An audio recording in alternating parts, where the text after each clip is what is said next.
sebuah alur embrio gerakan 98 itu seperti apa. Penulis yang cukup populer ya, sedang hit sekarang ini ya. Sekjen Serikat Media Cyber Indonesia Jawa Barat, dan beliau juga di PWI Jawa Barat. Tepuk tangan buat Kang Ari. Kita masih SMA. Nah, ya, dan sejak tahun 90 itu saya SD di Kerinci. Kerinci itu dataran tertinggi di Sumatera. Kita tahu Gunung Kerinci, kita di kaki Gunung Kerinci tinggal. B Telkom University. Tepuk tangan buat aktivis milenial.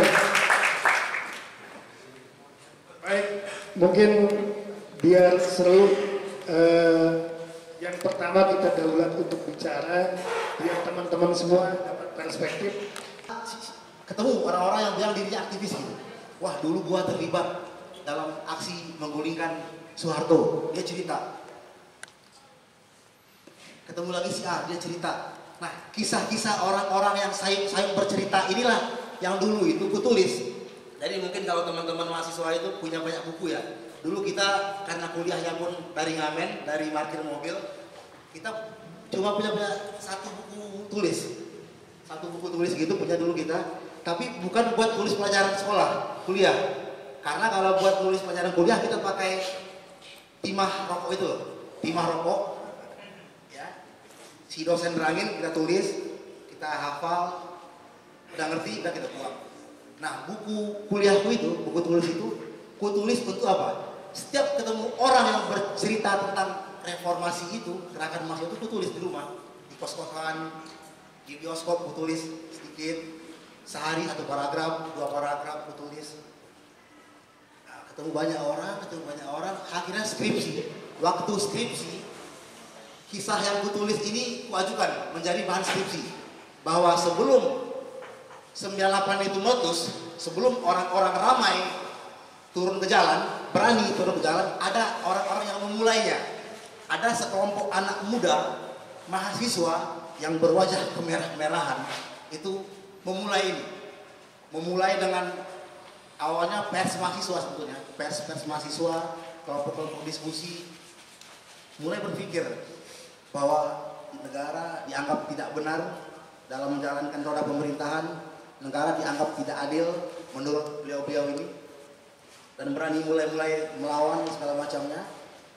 Dan skripsi ini kemudian diterima dan diluluskan sebagai nilai yang cukup baik ya, karena katanya pada hari itu itulah skripsi pertama yang mengulas tentang gerakan mahasiswa 98 dari perspektif lain, dari kisah lain.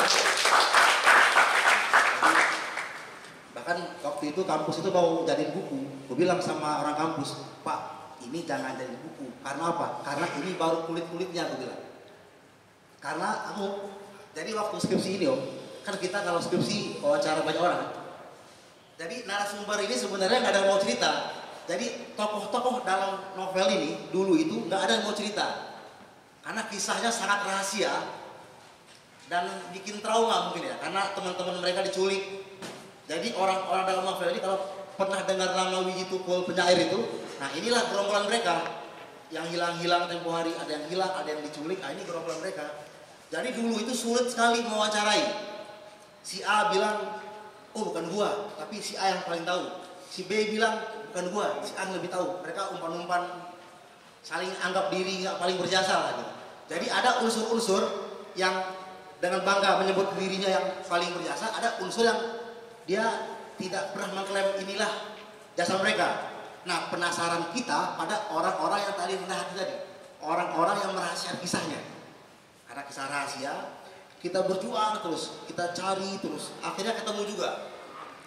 Ya, sebuah apa ya, momentum waktu itu Pramudia Anantatur, kalau tahu nama itu, Pram itu ulang tahun ke-80 di Taman Ismail Marzuki.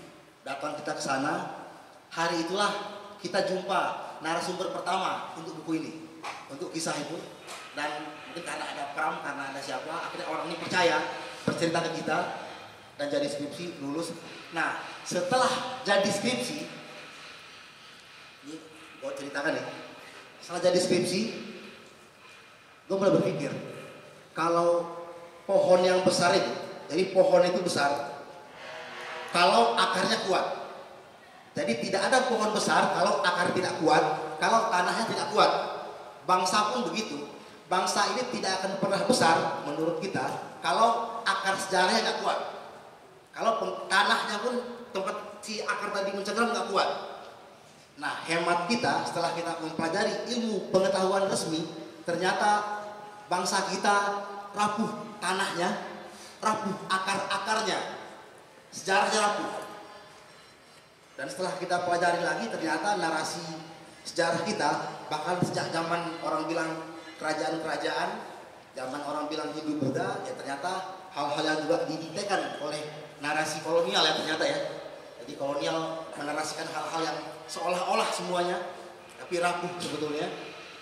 Nah, satu di antara yang kupikir bagian penting dari rantai perjalanan bangsa itu adalah peristiwa kisah ini. Nah, mulai gue berpikir, kalau skripsi ini hanya ada di rak-rak perpustakaan kampus, dia hanya akan jadi usang terletak kayak sumur itu. Sumur itu kalau nggak ditimba-timba maka dia kotor, tapi makin ditimba ilmunya, airnya dia akan terus jernih. Gue pikir naskah ini sepertinya mungkin juga naskahnya juga yang manggil kita ya, karena karya itu kan punya energi ya. Pasti Om Billy tahu, karya itu kalau sudah jadi dia hidup sendiri, dia hidup dengan caranya sendiri. Dia memilih dari seperti Dilan itu memilih dari rahim Om Pidi dia lahir, dan dia lahir sangat meliar sekali, membumi betul. Karya punya energi, dan sepertinya ini menurutku ya, asumsiku itu, karya itu manggil-manggil dia, hei jangan, seolah gitu berteriak, hei jangan hanya di rak perpustakaan katanya. Akhirnya jadi wartawan, kita jadi wartawan, kerja jadi wartawan, dan suatu hari pindahan kos-kosan itu kita menemukan lagi naskah yang tadi ditulis tangan. Jadi naskah itu kata-kata pertamanya dalam naskah itu adalah, aku ingat, lelaki di tengah hujan, titik, langit masih langit yang dulu, titik, di bawah langit yang ini, bla bla bla bla bla bla bla bla bla. Maka kata-kata pertama itu kita bikin jadi judul, lelaki di tengah hujan. Dan kalimat langit masih langit yang dulu, di bawah langit yang ini, jadi epilog dia dalam buku ini. Jadi gabungan antara skripsi dan tadi naskah tulis tangan itu, kujahit, kemudian kita berhasil lagi mendalami cerita. Jadi pasca skripsi ini lahir, beberapa lakon-lakon itu mulai mau buka cerita bahwa dulunya kami begini, kami sembunyi di sini di Borobudur, Wijitukul begini, ini begana, ini begini, ini begini. Nah, dalam pendalaman itulah menjadi naskah ini. Dan naskah ini sebetulnya sudah rampung tahun 2010. 2010 dia rampung, kemudian 2011 dia diedit oleh teman sekantor. Teman sekantorku waktu itu masih bekerja di Bisnis Indonesia, dan aku pernah menulis opini dulu waktu dia launching buku Cerpen Pisau Surit. Pisau Batu. Hanya tentang pisau batu bersama Ipi Salma. Kita di Taman Ismail Marzuki, kita masih reporter, kita liputan waktu masih di Bisnis Indonesia. Nah, oleh editorku di kantor itu sama dia dijahit naskah ini 2011. Dan pasca itu tiba-tiba muncul buku judulnya Anak-anak Revolusi, penulisnya Budiman Sujatmiko. Begitu muncul itu kupikir, naskah ini udah gak perlu, karena dulu itu kupikir karena orang-orang ini tidak mau menuliskan kisahnya, maka untuk menjaga ingatan aku yang menulisnya. Karena setelah ada yang menulisnya, ya buat apa? Ya sudah, biarkan dia di dalam laptop, dalam harddisk, kita pikir udahlah selesai lah, sudah ada kok, pelakunya sudah mau cerita kok. Waktu berjalan, itulah karya. Tiba-tiba, jadi sebenarnya gua ini lagi jet lag, gua ini lagi hidup di awal-awal sebelum Masehi sebenarnya. Jadi gua lagi meneliti prasasti. Jadi kita lagi membaca ulang prasasti, kita baca ulang relief-relief candi, kita mengkaji ulang mantra-mantra. Jadi rupanya dari hasil itu ternyata sejarah versi kolonial yang hari ini kita amini di ilmu pengetahuan resmi ini banyak yang keliru ya. Tapi tiba-tiba Waktu kita sedang berada di sebuah perkampungan di pelosok pantai barat Sumatera, kalau tahu Barus ya, tahu Barus. Barus Pantai Batu, ada apa? Melabuh, Tapak Tuan, Singkil, Baru, Sibolga, gitu ya. Di bawahnya itu ada nama daerahnya itu Tiku, Pariaman. Nah, kita lagi di sana, lagi di pedalaman, lagi mereka-reka. Dulu sebelum bangsa kita memakai tahun almanak Masehi yang 12 bulan ini, dulu apa kalender kita? Jadi kita sedang mereka-reka itu, tiba-tiba entah angin apa, energi apa, naskah ini kemudian kisah ini, buku ini tiba-tiba minta lahir dia. Jadi kita sedang di pedalaman, naskah ini lahir di Jakarta, terbit di Jakarta, didiskusikan orang-orang di Jogja dan segala macamnya. Jadi yang gua ceritakan barusan proses ini, nanti isinya mungkin abang-abang kita bisa menceritakan, nanti kita bisa diskusi. Lebih kurang begitu teman-teman. Kalau ada yang salah-salah pikiran kita, kata-kata kita dimaafkan aja. Swastiastu, Namo Buddhaya.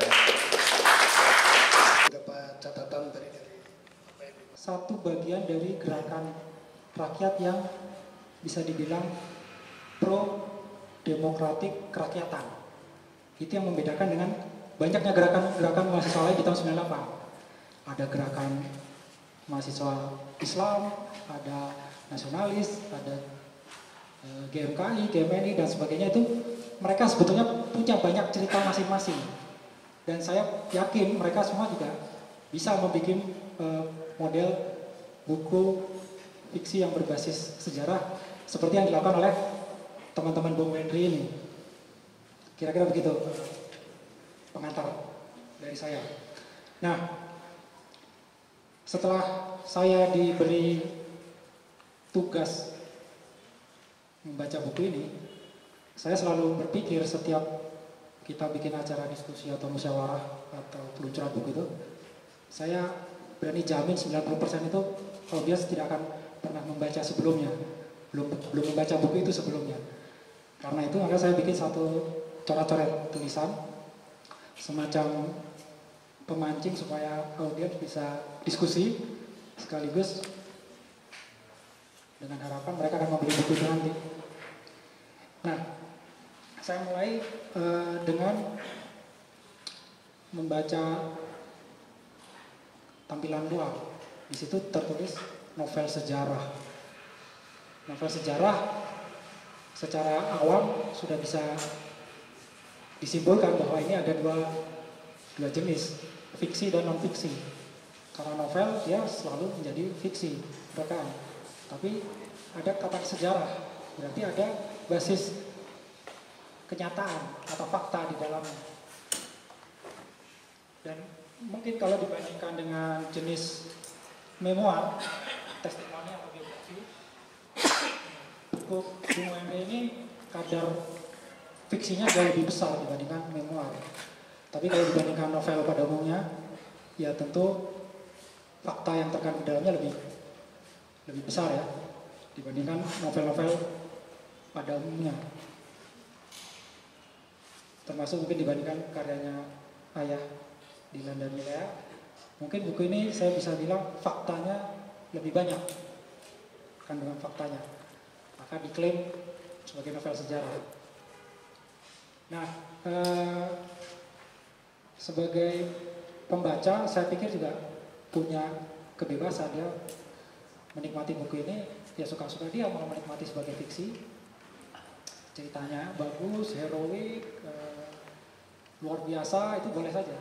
Boleh juga kita membacanya sebagai satu bacaan sejarah ya, karena di dalamnya banyak kejadian-kejadian yang memang benar-benar terjadi. Dan setelah saya baca memang saya pikir kandungan sejarahnya lumayan banyak fakta, kejadian, nama-nama, walaupun beberapa tokoh penting itu disamarkan sama penulisnya.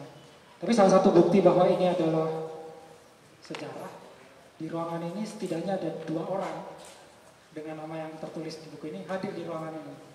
Nah, siapa itu nanti? Nah, itu mungkin hak penulis nanti yang mengungkapkan, menampilkan orang itu atau tidak, itu mungkin bukan hak saya gitu.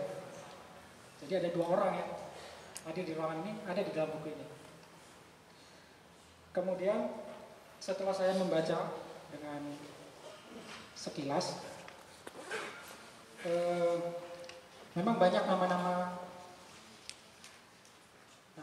asli ya, banyak nama-nama asli. Kalau dirunut-runut, oh ini memang kejadiannya benar seperti yang pernah dia alami. Ya. Dia pernah cerita, oh benar seperti itu. Yang nama-nama samaran pun kalau kita cari-cari itu pasti oh ini sih ini, oh ini sih ini, karena sebagai penonton saya juga banyak dapat informasi juga tentang segala sesuatu dari nama-nama itu. Nah, memasuki bab awal kita langsung dikejutkan dengan satu tema yang kontroversial, yaitu peristiwa bom tanah tinggi. Bagi satu gerakan gerakan mahasiswa, itu satu hal yang kontroversi. Peristiwa bom tanah tinggi di tahun 98 awal. 98 awal. Jadi kalau 98 awal itu artinya dia setelah peristiwa 27 Juli 96, di mana gerakan demokratik dipukul mundur, sebagian ditangkap, sebagian bertahan dan mengorganisir diri. Tiba-tiba muncul bom tanah tinggi. Itu sebuah kontroversi. Kenapa terjadi dan lain-lain, itu bisa jadi satu diskusi kita yang lumayan untuk belajar gerakan mahasiswa. Nah, Bung Wendy memasuki awal dari novel ini dengan bom tanah tinggi. Itu titik awal dia. Dari situ cerita langsung bersambung, mengalir ke kejadian setelah bom tanah tinggi itu apa? Pelakunya ditangkap, dikejar-kejar, disiksa dan seterusnya. Di sisi lain ada kilas balik. Sebelum si tokoh ini ditangkap, dia tuh awalnya seperti apa ya? Jadi diuraikanlah dari bab tengah sampai akhir. Awal mula si Bujang Parewa, si tokoh ini masuk dalam kancah gerakan mahasiswa di Solo. Nah, dari situ berkembang gerakan itu. Dari perkembangan Bujang Parewa ini, di situ saya coba meneliti, mencatat. Ternyata perkembangan si Bujang Parewa ini itu kurang lebih adalah perkembangan gerakan mahasiswa pro demokratik sampai di titik reformasi. Nah, itu yang saya coba mencatat di dalam tulisan yang mungkin sudah beredar itu. Dan itu bisa disimpulkan ya, kira-kira garis besar perkembangan gerakan mahasiswa 98 ya kira-kira begitulah.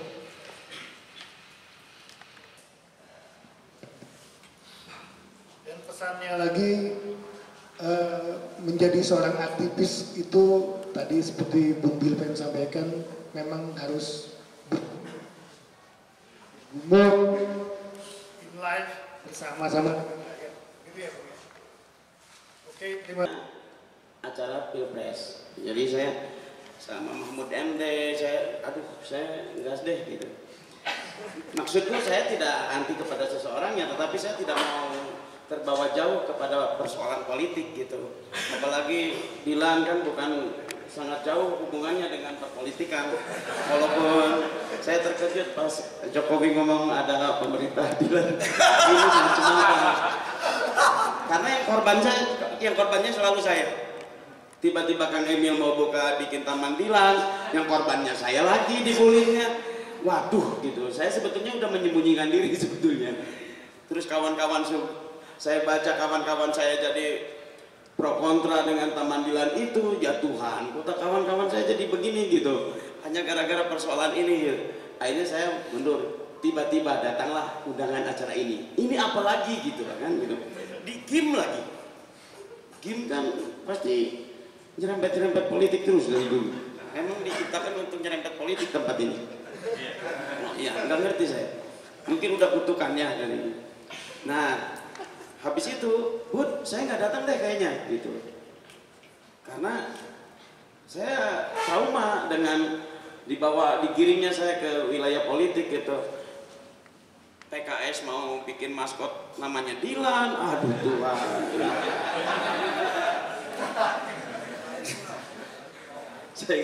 Itu dari partai keadilan gitu. Jadi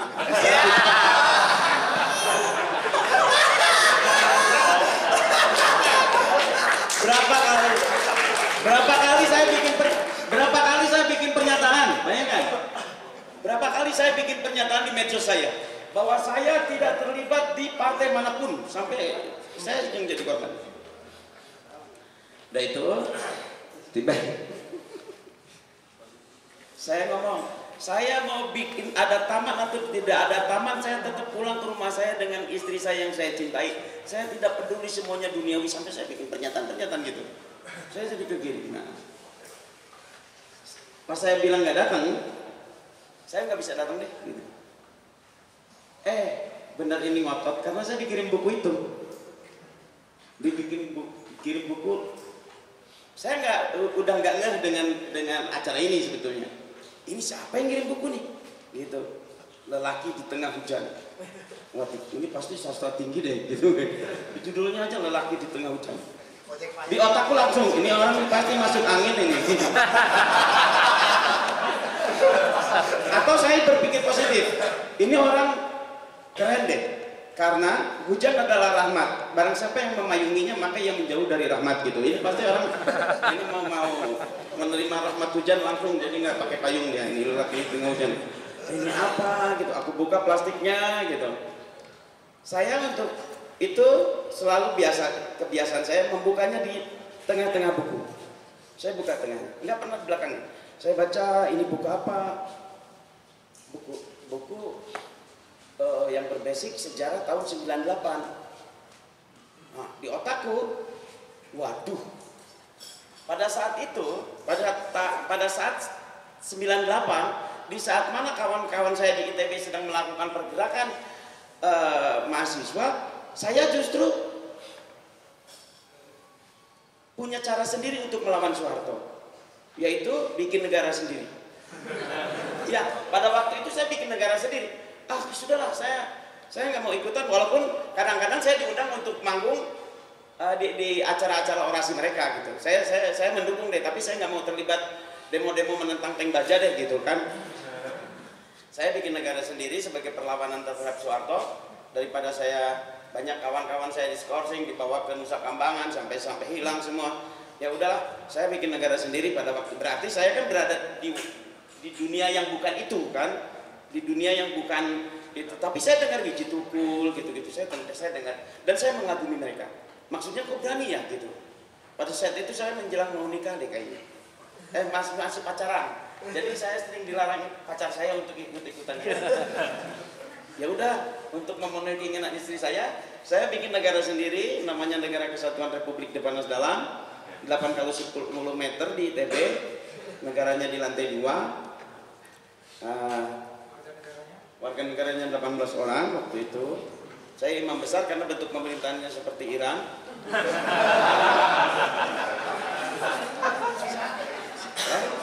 Enggak, saya enggak. Saya yang hanya mengadop aja, tetapi intinya saya NU. Kenapa saya NU? Karena membolehkan saya merokok. NU kan berapa ya? Inginnya mau Muhammadiyah, tapi kok nggak boleh merokok, saya pindah gitu. Udah itu saya baca kan di tengahnya nih. Aku baca nih. Maaf, saya rada kasar. Anjing, detail gini ya. Detail memang. Dia detail banget. Wow, dia datang ke markas PDIP. Anjing, ini ketemu si ini. Anjing, detail gini gitu. Aku makin tertarik untuk membaca itu, beberapa halaman aku. Terus ketemulah dengan nama Wiji Tukul.